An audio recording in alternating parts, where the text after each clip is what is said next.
The Africa room. She was unable, after all, to go back to bed. As she stood by the whinging kettle, she took herself to task for allowing the boy out alone in the early morning. He would have left the laneway now. He should be crossing over by the tannery fields, leading down to the river. The light was rising on the day. He would at least be able to see his way. She cursed herself once more for even suggesting the venture. As she rose the kettle to wet the tea, she heard footsteps on the staircase. She pretended not to hear the child opening the kitchen door, the small hand scouring half-sleep from the eyes. She turned round and started in mock surprise. The child ran across the floor and raised her arms to be lifted. That bold woman gave her mammy a fright. Where's Tom going? The dogs barking in the yard told the oddness of the morning. They were at the door. The child could hear their paws upon the wood. Perhaps the child's voice had aroused them. They had not even bothered when she and the boy had been arguing a little while earlier.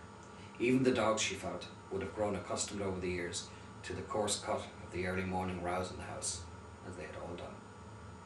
Since she had succeeded in having the man barred from the house, there had been little to argue about, just the normal differences of families. She set the child up on the kitchen table and threw a jacket about her shoulders. There was little point in trying to go back to bed now. Nobody would be able to sleep. The other children were probably lying awake in their beds, fretting over what they had heard of the argument. It would have reminded them of the old days. Of days when the man cultivated searing rows in the turn of a single word. Mornings ravaged by bad tongues and evil intentions. There had not been a broken morning like this in a long while. The child helped herself down off the table to fetch the kindling from a cardboard box.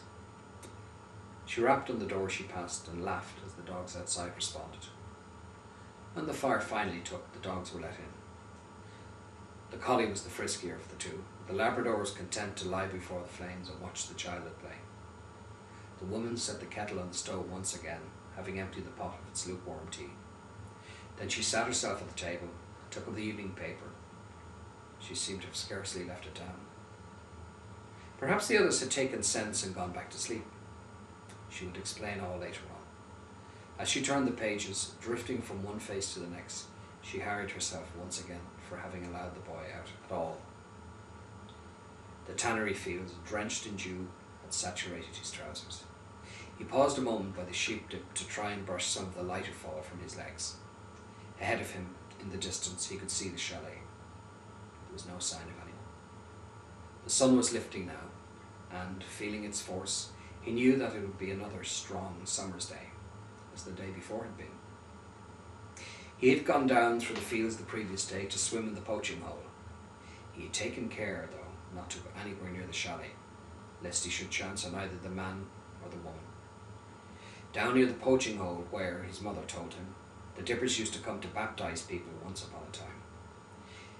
It had been a long time since he had last spoken to the man. He was given sound instructions not to be taken in by his sweetness, not even on the street. He was not to answer questions at all. Now the boy spent all his spare hours helping out in the family grocery when his mother was out of the shop. He could see a couple of grazers sitting out by the line of trees at the rear of the chalet, staring dazedly into the face of the sun.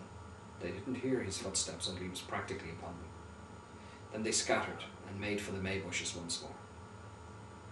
He halted a few yards from the chalet and wondered what he should do. It occurred to him that they might both have made a mistake. Perhaps they'd heard nothing after all. Any sound or silence could take on 1,000 different names in that dawn reach which lies between sleep and waking. They had argued over what they had heard. His mother thought she had counted 2 shots, while he was certain that he heard